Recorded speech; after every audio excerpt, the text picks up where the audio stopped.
Você já ouviu alguém dizer que correr na grama diminui bastante o impacto? Ou então aquela frase clássica, o asfalto acaba com o joelho? Esse é um daqueles temas onde muita gente repete opiniões, mas pouca gente realmente entende o que acontece no corpo humano durante a corrida. Porque a verdade é mais interessante. O impacto existe em qualquer piso, na grama, na terra, no asfalto, na pista ou na esteira.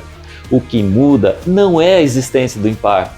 O que muda é como essa força é absorvida e quanto tempo ela é absorvida. Quais estruturas do corpo precisam trabalhar mais e o quanto você está adaptado àquele tipo de estímulo. E entender isso muda completamente a forma como você enxerga treino, lesão, fortalecimento, tênis e até o próprio corpo humano. Porque o corpo não foi feito para evitar impacto. Ele foi feito para absorver, distribuir e reutilizar impacto. E talvez esse seja um dos pontos mais mal compreendidos da corrida. Muita gente trata o impacto como se fosse um defeito, como se correr fosse uma agressão constante ao corpo. Mas o impacto não é um acidente biomecânico, ele faz parte da locomoção humana. Toda vez que você pisa no chão, correndo ou até mesmo caminhando, você aplica força contra o solo e o solo devolve essa força. É a força de reação do solo e ela existe em qualquer passada. Inclusive, quando você corre, o corpo chega a lidar com forças equivalentes a várias vezes o peso corporal, dependendo da velocidade, da mecânica e do padrão de corrida. Só que aqui entra um detalhe importante: o corpo humano evolui justamente lidando com isso. A corrida não apareceu ontem, o ser humano corre há milhares de anos, então o problema não é simplesmente existir impacto. A questão é como esse impacto está sendo distribuído, quanto o corpo consegue tolerar e se existe adaptação suficiente para aquela carga. O que realmente muda entre os pisos é um dos conceitos mais importantes desse vídeo. A maioria das pessoas pensa assim: piso duro igual mais impacto, piso macio igual menos impacto. Mas biomecanicamente a história é mais profunda. O que muda muito não é apenas a intensidade da força, o que muda é principalmente o tempo de absorção dessa força. E isso muda completamente a sensação do corredor. Imagine um carro freando. Você pode parar o carro em 5 metros ou em 25 metros. A energia envolvida pode até ser parecida, mas a desaceleração muda completamente. Uma frenagem curta é seca, brusca e agressiva, enquanto uma frenagem longa distribui a desaceleração ao longo do tempo. Com os pisos acontece algo parecido. Pisos mais rígidos tendem a absorver menos deformação, então o corpo precisa absorver mais rapidamente aquela carga. Já pisos mais macios aumentam o tempo de desaceleração e isso gera aquela sensação de impacto mais suave. Perceba, não é que o impacto desapareceu, ele foi reorganizado. Se fizermos uma escala simplificada dos pisos, do mais macio para o mais rígido, poderemos ver como o corpo interage com eles. Na areia fofa, na grama, na terra macia, no saibro, na esteira de absorção média. E sim, a esteira também entra nessa conversa. Mas corrida em esteira é um tema tão amplo, com tantas particularidades biomecânicas e estratégicas, que merece um vídeo próprio. E então hoje eu vou apenas citá-la entre os pisos e depois a gente aprofunda nisso num outro conteúdo. Então, seguindo: terra compactada, pista de atletismo, asfalto e concreto. Na corrida, o contato com o solo normalmente acontece em algo em torno de 18 e 30 centésimos de segundos. E pisos mais rígidos tendem a concentrar essa desaceleração em menos tempo, enquanto pisos mais deformáveis distribuem essa carga um pouco mais ao longo do contato. Mas aqui vem uma parte importante: mais macio não significa automaticamente melhor.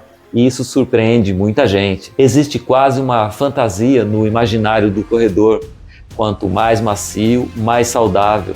Só que pisos muito deformáveis também criam desafios. Na areia fofa, por exemplo, você perde estabilidade, perde eficiência mecânica, aumenta o gasto energético, exige mais da panturrilha, exige mais da musculatura do pé e aumenta a demanda dos estabilizadores.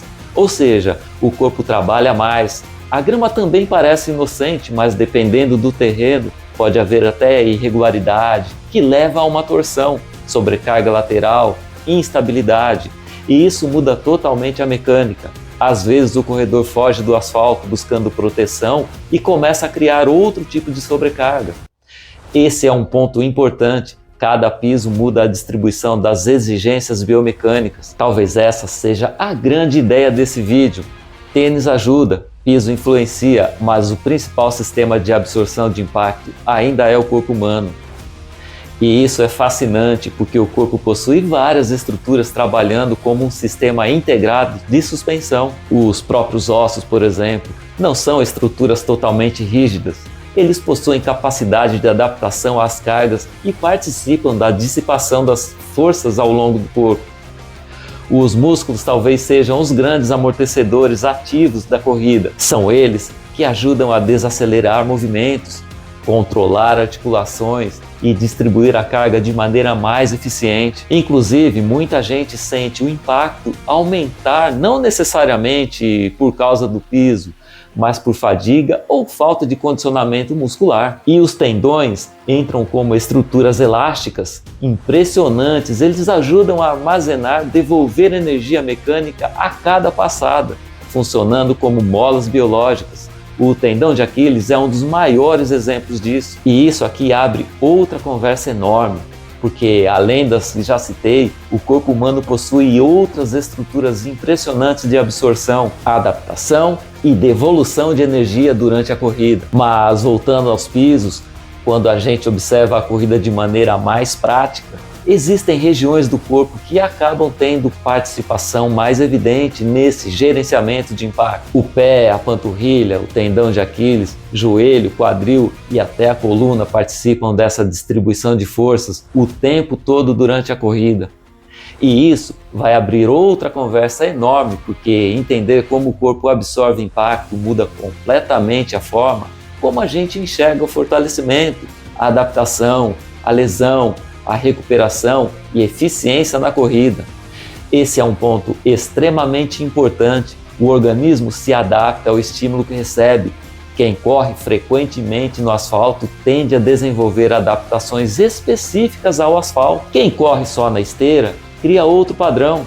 Quem corre só na trilha cria outro. O problema começa quando existe uma mudança brusca sem adaptação gradual. Por exemplo, o corredor acostumado à esteira resolve aumentar muito o volume no asfalto, ou quem corre só em piso regular começa a trilha técnica agressiva, ou alguém sai da grama e entra direto no concreto com altas cargas. Às vezes o problema não é o piso em si, mas a mudança brusca sem adaptação.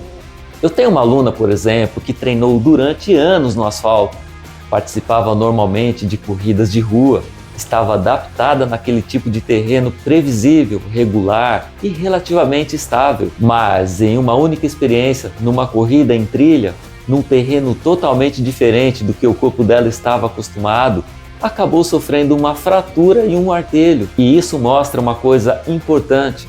O corpo se adapta de maneira muito específica ao ambiente em que treina. A trilha exige estabilidade diferente, leitura rápida do terreno, ajustes constantes, propriocepção, reação muscular, adaptação a irregularidades.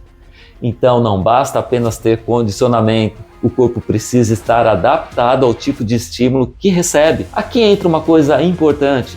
Adaptação não significa invencibilidade. Mesmo corredores extremamente adaptados precisam gerenciar carga ao longo do tempo.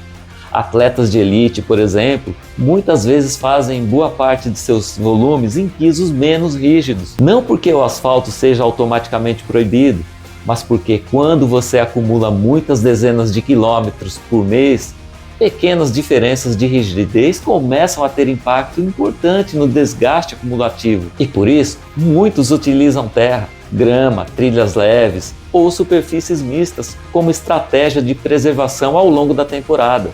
E isso vale também para corredores amadores. Variar superfícies pode ajudar a distribuir estímulos e reduzir sobrecarga repetitiva. Outra estratégia interessante é o rodízio de tênis. Isso porque diferentes modelos distribuem carga de maneira diferente, alteram levemente a mecânica e evitam repetição exatamente igual todos os dias.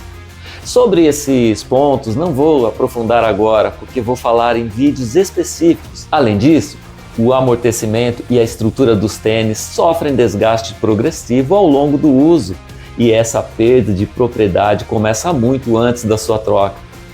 Dependendo do modelo, peso do corredor, terreno e volume de treino, muitos tênis, teoricamente, passam a exigir substituição em algum ponto entre os 500 e 800 km. Existe um conceito muito interessante no treinamento: variabilidade de estímulo. O corpo humano costuma responder bem a certa diversidade. Diferentes pisos geram diferentes estímulos, diferentes demandas musculares, diferentes ajustes motores. Isso pode ajudar na construção de um corpo mais adaptável, mais resiliente, mais robusto.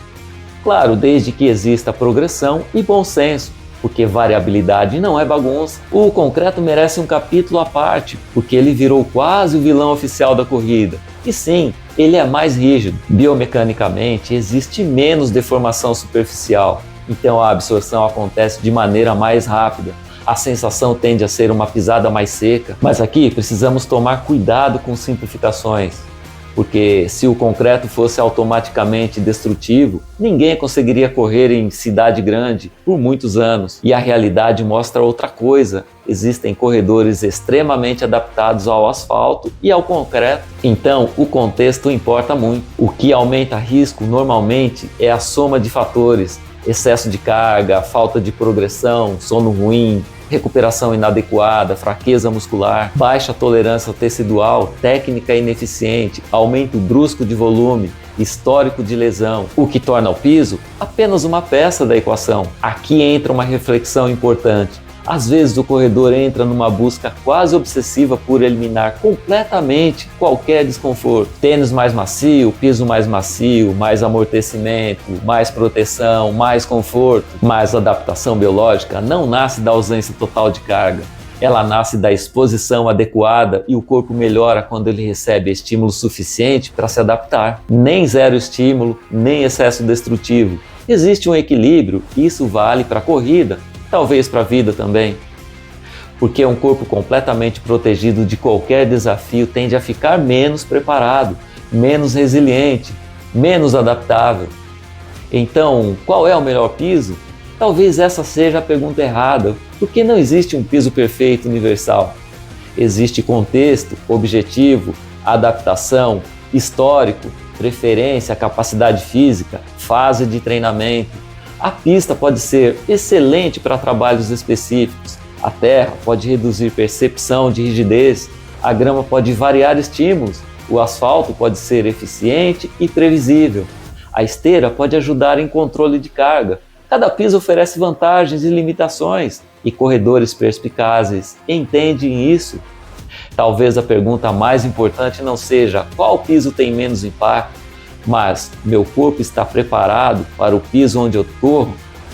Porque muitas vezes o corredor tenta resolver tudo trocando tênis, fugindo do asfalto, buscando o piso milagroso, quando o verdadeiro problema pode ser falta de adaptação, baixa capacidade muscular, carga mal organizada, ausência de fortalecimento ou simplesmente progressão errada. O corpo humano é exatamente adaptável, mas a adaptação exige tempo, consistência e inteligência no treinamento, porque no final das contas, mais importante do que fugir do impacto é construir um corpo capaz de lidar bem com ele. Se você gostou desse tipo de conteúdo mais profundo sobre corrida, biomecânica e treinamento consciente, já deixe o seu like aqui e não se esqueça de se inscrever no canal.